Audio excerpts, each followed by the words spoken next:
Welcome to Haunted Talks, the official podcast of the Haunted Walk, offering thematic walking tours in Toronto, Ottawa, and Kingston, Ontario. My name is Jim Dean. I am the creative director of the company, and thank you so much for spending a little of your day today with us.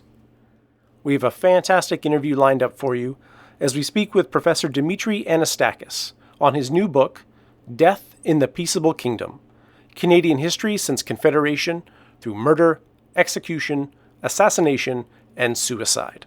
So all of the dark history topics that we really love.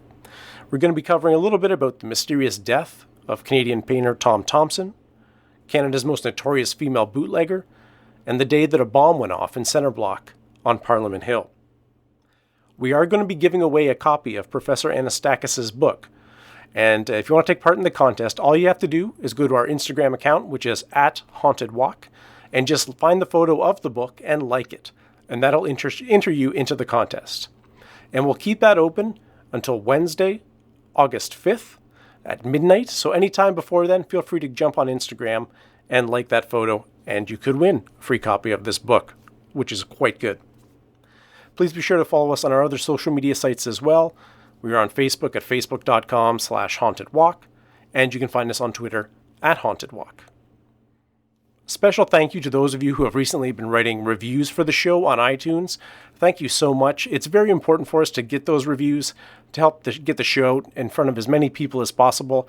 So if you do write a iTunes review for us in the next little while, please be sure to send me an email. My email is jim@hauntedwalk.com, as I would really like to thank you personally, as it does mean a great deal for us and the show.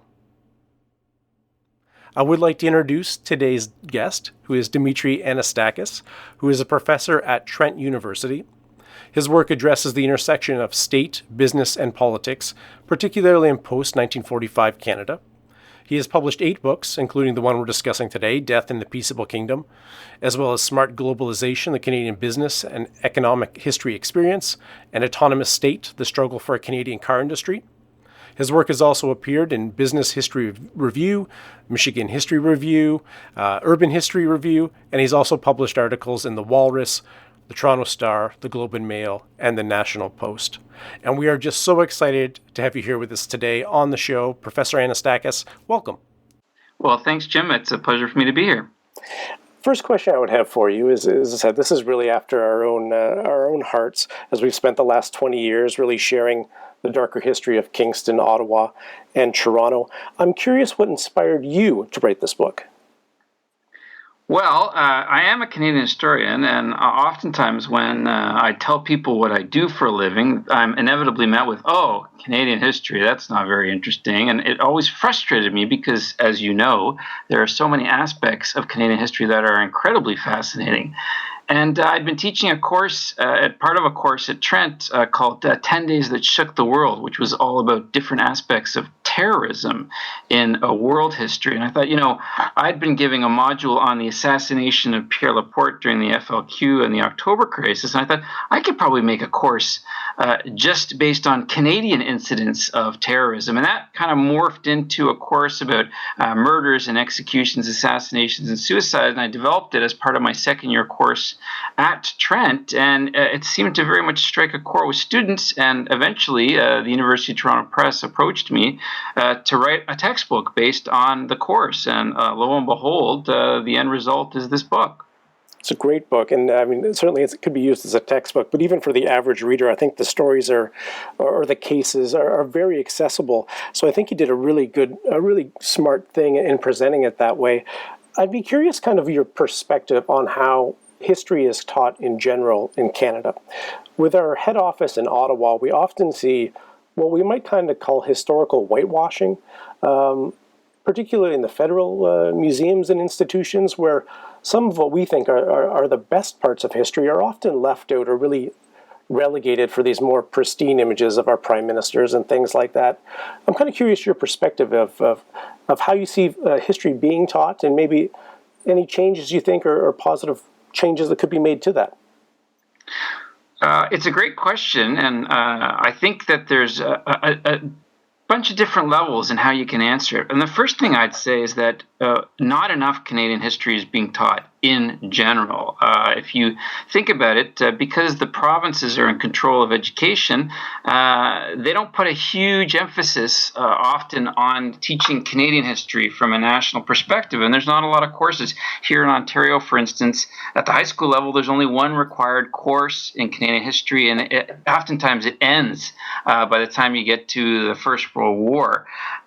It's not just at the high school level, even in the grade school level, it's a kind of social science approach to history, which leaves out a lot of really interesting stories.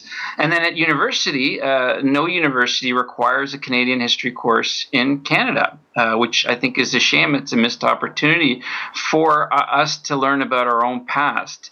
The other aspect is, and I think it speaks to this suggestion you made about whitewashing, is the way history is taught. It's not just that there's not enough Canadian history being taught, it's the way that it's being taught is done in a kind of a manner that leaves out a lot of the interesting aspects of a narrative. I mean, we do have a kind of traditional image of Canada that's seen as being, boring, middle of the road. That famous quotation from the, New York Times most boring headline is "Worthwhile Canadian Initiative." Yep. And I think that this really creates a kind of idea that Canadian history is boring, and then we help that along in the way that we teach our history because we leave out some of the most fascinating aspects of it. So, for instance, I often point to the fact that Confederation, the creation of Canada itself, is often taught in this way about accommodation and brokerage politics and making a deal. Mm-hmm.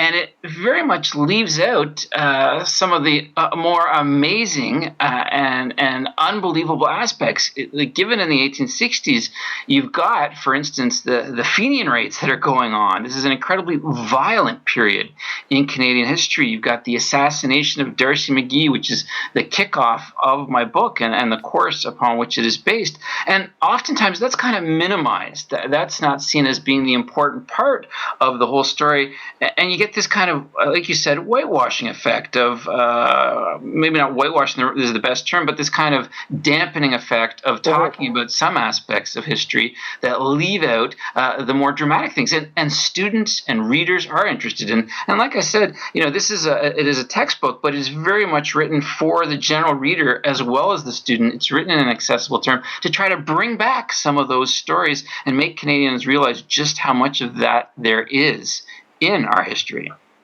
I'd be curious about your experience in the classroom, because history, as we've mentioned here, can be feel inaccessible at times. How different is the student's response when you start talking more about this dark history, kind of more of the scandalous side? Do they really open up and engage with that differently than they have previously? They really do. It's actually pretty amazing the feedback that I get. A lot of people take a second-year Canadian history course and say to themselves, "Oh, it's got a fascinating title." But I've had so many of my students who, at the end of the course, have said, "Thank you. This is something that I didn't know any of this because I haven't taken that much Canadian history, and what I did take, they didn't talk about this kind of stuff." So, history is often about a lot of important aspects of historiography and methodology and the way we think about history, but it's also got an element of really good storytelling. And this is one thing that I try to emphasize a little bit in the course, and students are really drawn to it. I mean, for whatever reason, and there's lots of reasons, they're drawn to violence and tragedy and extremism. Partly it's because of their age, they're interested in this stuff, but partly because these kinds of stories do tell about events in which people took really dramatic positions. People were willing to die or be killed or to fight for an issue or an event. And by using these kinds of violent episodes of murders and executions and assassinations and suicides, it really draws these students in and draws readers in, and it gives them a completely different perspective on something that they would often think is really not that interesting. And the feedback I had with my students, because I was writing the book over a few years, was great, because I'd give them sample chapters and I let them read some of the stuff. I asked them for ideas. I even let them vote on the cover of the book, and they were the ones who decided what the cover would look like. And that kind of engagement for the students, I think, was really rewarding for them. And I know it was very rewarding for me, because I learned so much from them in that experience of a kind of two-way street of teaching about Canadian history and them learning, but them giving me this feedback, which really helped improve the book. Before we jump into my two favorite chapters, you did mention the assassination of Thomas D'Arcy McGee and the execution that followed of Patrick Whelan. Of course, that is covered extensively on our Ghosts in the Gallows tour in Ottawa. So if anyone, we're not going to talk too much about that chapter today, to leave some of it for the tours. But if you have gone on our Ghosts in the Gallows tour, I think you'll find that chapter especially interesting. But the two I want to focus on today, one has to do with a mysterious death of a famous Canadian, and the other one more about kind of prohibition and bootlegging. And the first one is about the famous Canadian painter, Tom Thomson. Now, for any Tragically Hip fans or Toronto Maple Leafs fans, you're probably familiar with the story of Bill Barilko, who disappeared. The last goal he ever scored won the Leafs the Cup, and they didn't win another until his body was discovered. I didn't realize until recently that Tom Thomson, his life story is kind of similar to that in its mysterious conclusion. I wonder if you could share with us of a little bit about Tom Thomson and what brought him to Algonquin Park in that fateful summer of 1917. Well, it's a fascinating story, and it's part of the appeal of Tom Thomson in terms of, obviously, he's the inspiration for the Group of Seven. He was a landscape painter during the war and just before the war, and his mysterious death is very much a part of the Thompson mystique and the Thompson attractiveness. And Tom Thomson was a relatively young painter who had started off as a bit of an illustrator, worked for Grip magazine in Toronto, had done some training on the West Coast, and had come back. And it was at Grip that he met E.J. MacDonald, who was eventually a member of the Group of Seven. And MacDonald convinced him to head up to Algonquin one summer. I think it was in either 1912 or 1913, because he was going up there to do some landscape painting. And Thompson decided to join him. And he got up there, and he fell in love with Algonquin Park. He fell in love with what was considered then to be the North. Mm-hmm. And for the next 4 summers, he managed to get himself a position as a park ranger. He was a skilled outdoorsman, an expert canoeist, a very good swimmer that helped him in his position. And what he'd do is, when he wasn't working as a park ranger, he would do some sketches, some small paintings, and then in the wintertime, he'd go back and work in the studio, which was a building in Toronto dedicated to artists, and turn some of these small sketches into larger paintings. By 1917, when he goes up for that fateful summer, he's already emerging and is well known as an artist in Toronto. He's already kind of getting a name for himself amongst the artistic circles and the elite of the city. And interestingly, there is a lot of speculation around what circumstances lead to his death. But as an expert canoeist, when he does disappear in 1917, the summer of 1917, even within a day or two, the Globe and Mail, or it's the Globe before it becomes the Globe and Mail, mm-hmm. has articles about emerging young artist Tom Thomson has disappeared, because word has already come back from Algonquin. After being missing for 3 days, Thompson's body is discovered. And the circumstances around his death, his body is found in Canoe Lake, appropriately, given that he was an expert canoeist. And this is a kind of typical Canadian cottage story in some way, or Canadian northern landscape story. There's a lot of unusual aspects about this. I mean, there was no bad weather. There is a bump on his head when his body is found. There is water in his lungs, which indicates that he was still alive when he drowned. The paddles from his canoe are missing. And there is a little bit of fishing wire wrapped around one of his ankles, which sometimes fishing people would do that just to have an extra line. Sure. But it is unusual in the sense that there are, what shall we say, circumstances around this. Okay. Thompson had been in a relationship with a woman by the name of Winifred Traynor, which some people had speculated had been in a difficult period. There had been some stories about him being in an argument the night before he disappeared with an unknown person.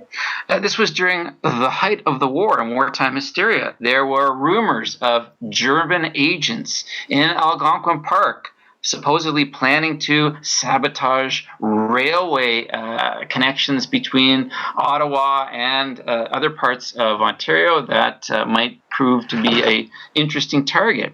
There were speculation of poachers in Algonquin Park. As a park ranger, Thompson himself would have had run-ins with poachers.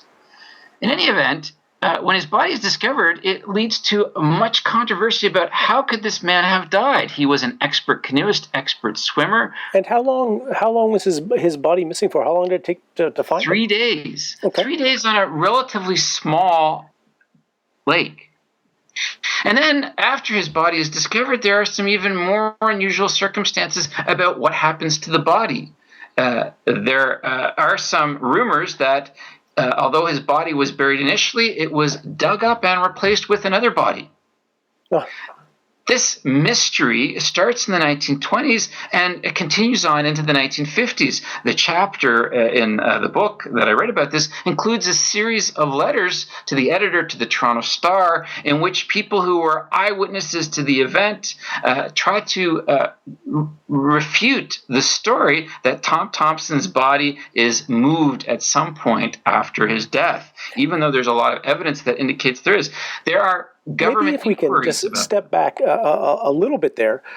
So after his death and his body is found, the official explanation that was offered, would it be accidental drowning then? Accidental drowning is what is in the coroner's report. Okay. So I'm sorry I didn't get to that. But a lot of people don't believe that. They think that it was impossible for a man of Thompson's background to have died in an accidental drowning. And I actually have a debate in my class amongst my students about what they think their view of his death is, whether there is something nefarious going on or whether it simply was an accident. And inevitably, every time I've given this session in my course, the students are evenly divided over whether or not he faces mysterious death. And this is after they go through much of the documentation. They go online, and much of this documentation is available through the Canadian Mysteries website, which I'm sure your listeners are familiar with. You can go online and look at the coroner's report, look at all the letters going back and forth between Thompson's brother and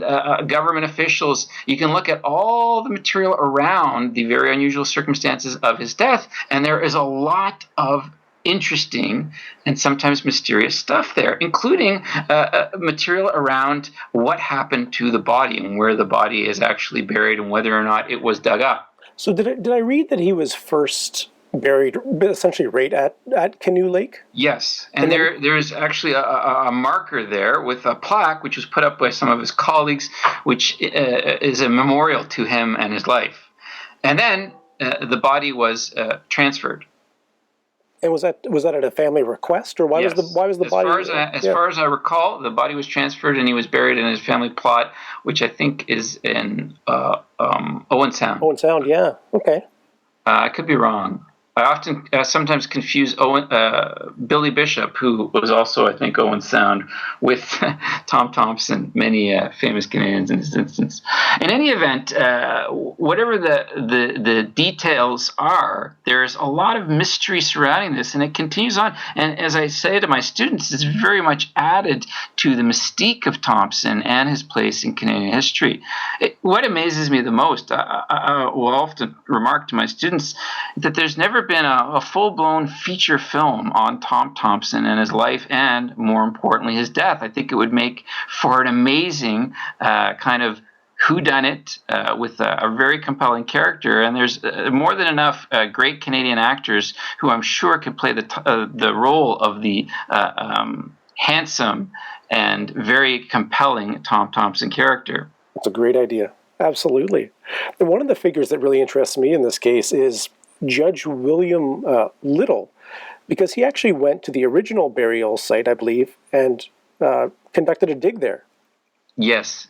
This is something that is very little known in the Thompson story, but there was actually some effort by individuals to find out what exactly had happened. And when the dig was done, bones were uncovered, and the forensics of the day led them to believe that they were actually the bones of an Aboriginal person. Interesting.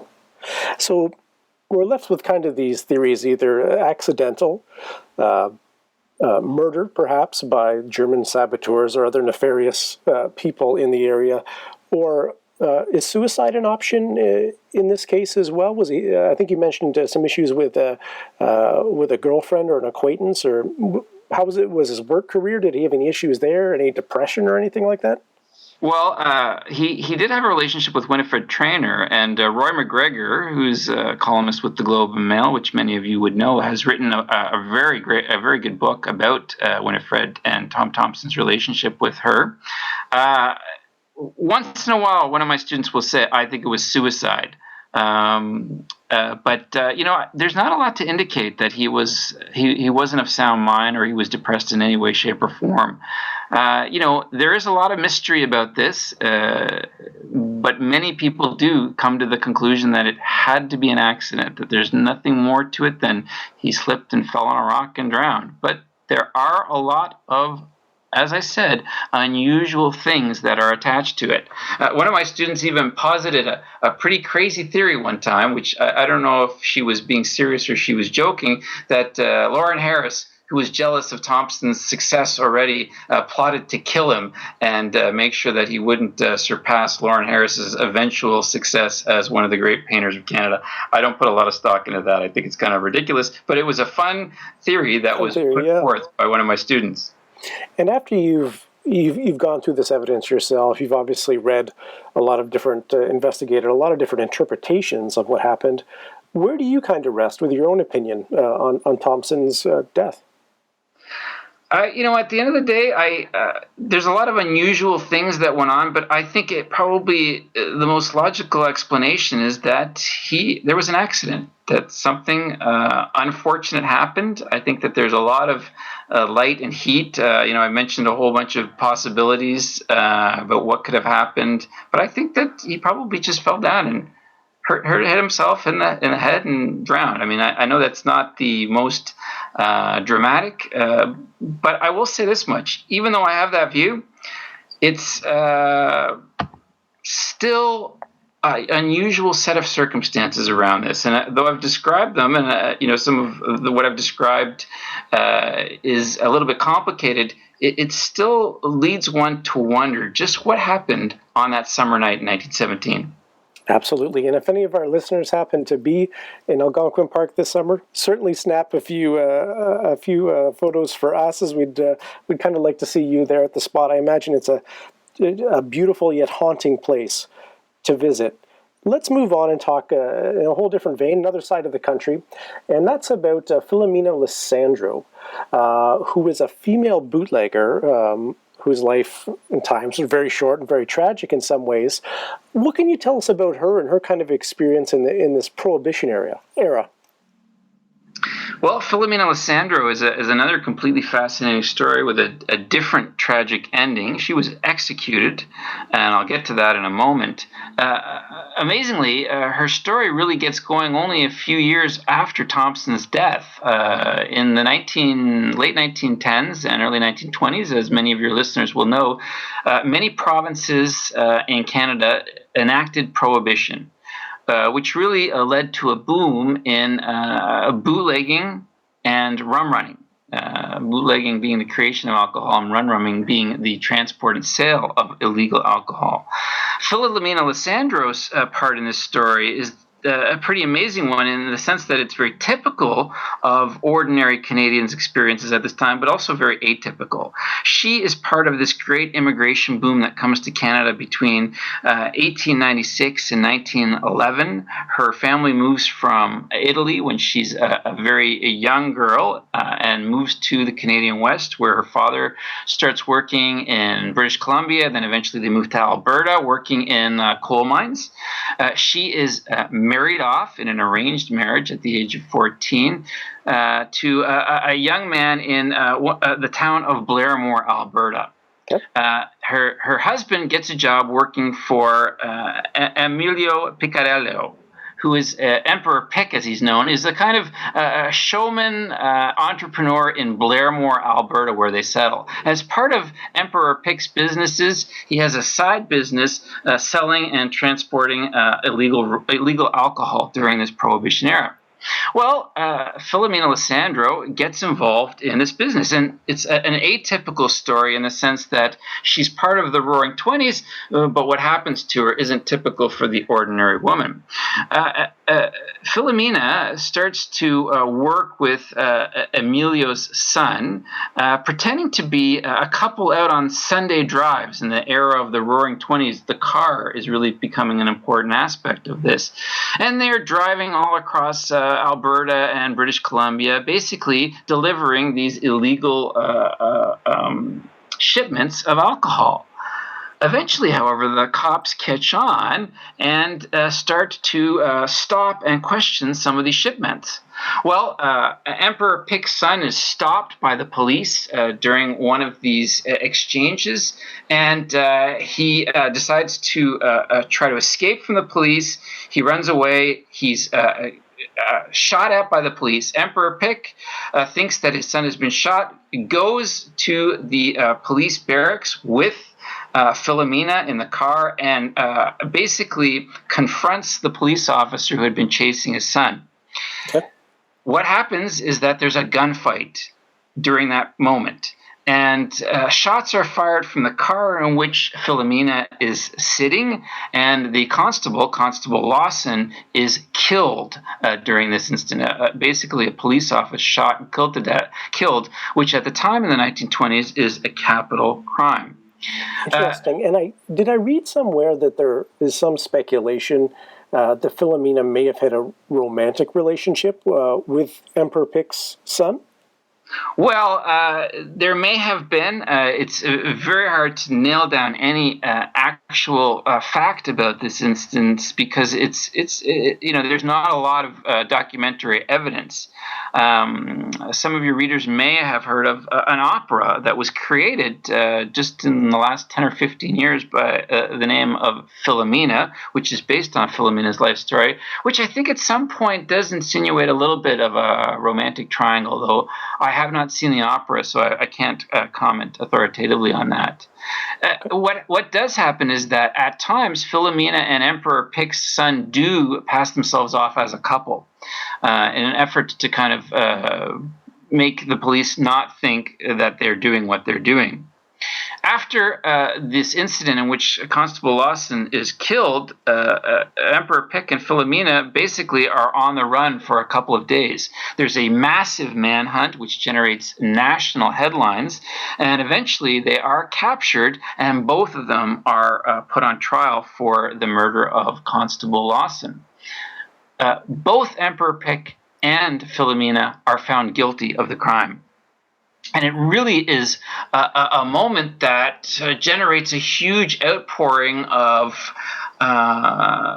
unhappiness from the Italian-Canadian community across the country, which is really emerging at this time, in part because there's no clear evidence that Philomena had anything to do with the shooting. On the one hand, this is an interesting moment for women and their status under the law, because at the time, the law treated women and men differently. And Philomena's lawyer says, on the one hand, she couldn't have done this, she's just a woman. But at the time, in the 1920s, women, political activists, and others are demanding equal treatment for women under the law. So it's not only a story about the Roaring '20s and prohibition and fast cars, it's also a story about how women are emerging in terms of their political and legal status at this time, and especially an immigrant woman. Despite her pleas of innocence, despite the fact that her lawyer argues that she should not face the same penalty as Emperor Pick and that there's no direct evidence which links her to the shooting of Constable Lawson, she is found guilty and she faces the death penalty, even though at the time, up until the 1960s, there could be an appeal to the Prime Minister and the Cabinet to commute the sentence of execution. This does not happen, and Philomena is executed in 1923 in Edmonton. At the very last moment, when she's on the scaffolding, she declares to anyone who will listen that she, quote, forgives everyone for what's happened, and she is hung. She's the last female, the first and last female executed in Alberta history, and one of the very few females executed in Canadian history. Out of around 700 executions, there's less than 20 that are women who are executed. A really dramatic story. As I said, this has generated a lot of interest over the years, even though it's one of those stories that most Canadians have probably never heard of. Once they find out about it, though, and they read about it, they're really quite drawn into it, because this is a young woman who gets caught up in really interesting circumstances. And it does tell us so much about the 1920s and women in this period. Very compelling. If we go back to the shooting of Officer Lawson, is it a fact that she was in the vehicle, and the question is just who pulled the trigger, or is there even debate as if she was on site there, or what are the exact details around the shooting itself? Well, my reading indicates that she was indeed in the car, and the question hinges upon whether or not she pulled the trigger. It was a tragic incident in the sense that Officer Lawson was at his residence, the barracks, and his wife and young child were there as well. He was actually turning around to go retrieve his firearm, and I think essentially facing his wife when he was shot in the back. He wasn't facing the car, and his wife witnessed his death, which made it all the more tragic. But there was no clear indication of who pulled the trigger, whether or not Philomena had actually partaken in the actual event.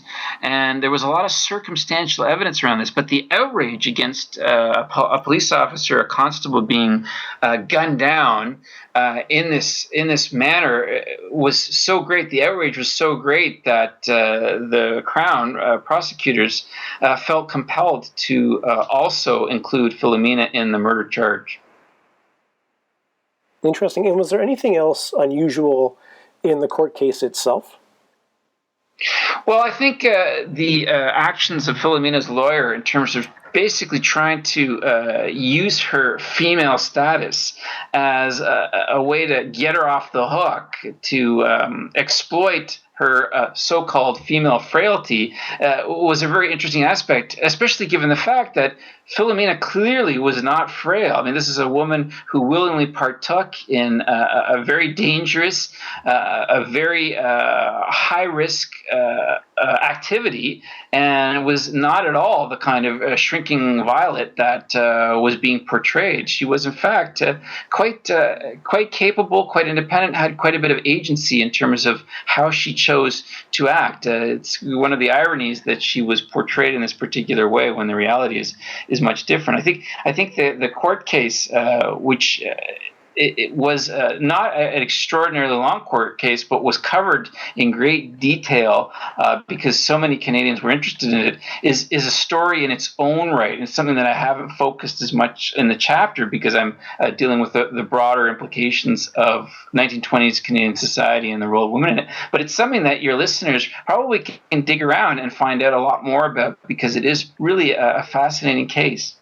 Absolutely, it is very interesting too that her final words on the gallows there are remarkably similar to Patrick Whalen's final words while on the gallows for the execution of Darcy McGee. Just such such interesting scenes and such rich history, that people should know about. This is interesting stuff, and once they hear about it, I know they'll be excited. And the one that I talk about, because it's pretty topical, is we've had so much interest and so much news about the events in Ottawa last October with the murder of a Canadian soldier at the National War Memorial and the attack upon the House of Commons.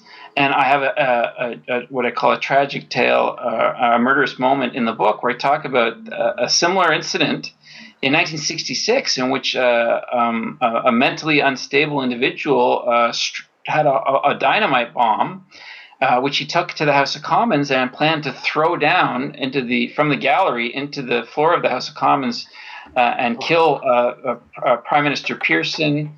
And only wasn't able to do so because the bomb exploded while he was in the bathroom preparing it, killing himself.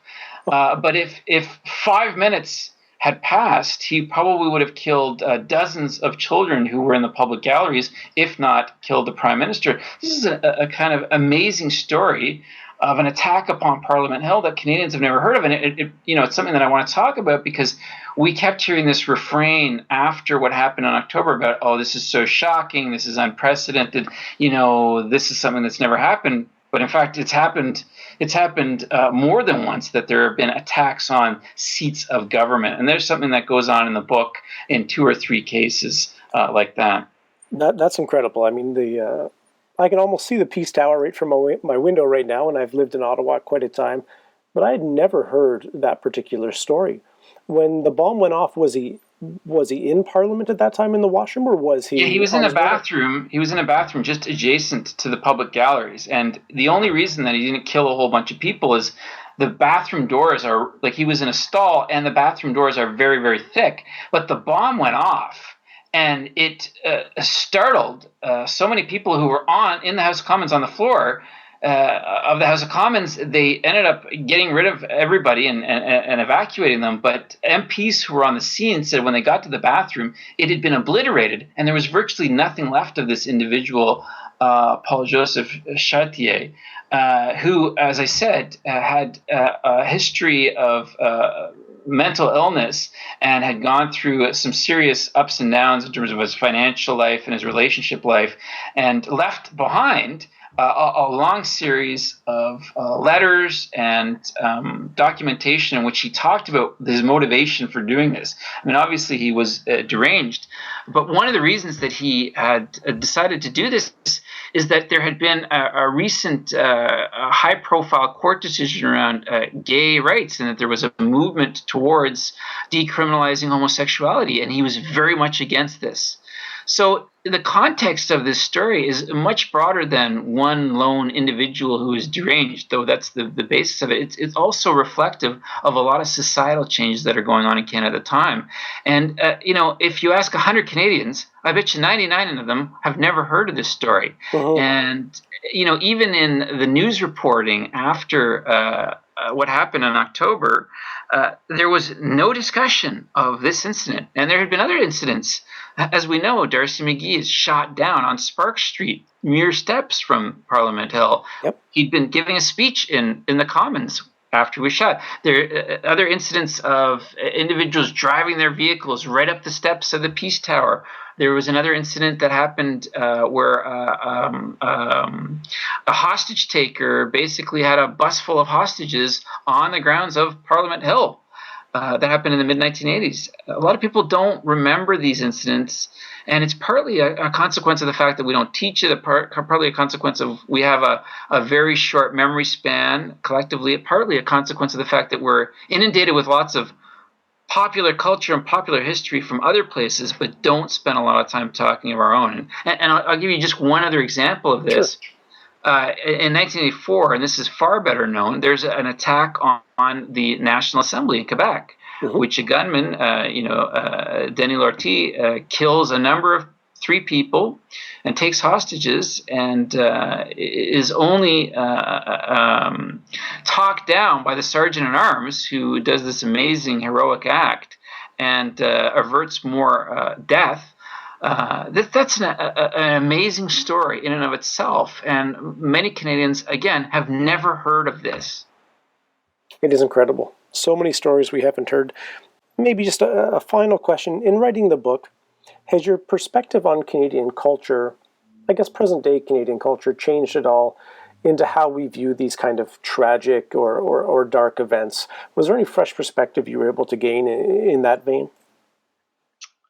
I think the perspective I was able to gain was that, on the one hand, it's good that Canadians have a kind of short memory and attention span, because they do, generally speaking, have a fairly positive outlook about the country and its past and its history. I mean, it's not such a bad thing to think for many people that it's boring and not much happened, even though the reality is that there is great tragedy, great injustice, and great violence in Canadian history. I mean, if you ask the Aboriginal peoples of Canada what they think of Canadian history, they won't give you a kind of standard colony to nation approach. It's very much more nuanced, and it's very much more one that comes from a kind of effort to move away from a colonialist mentality.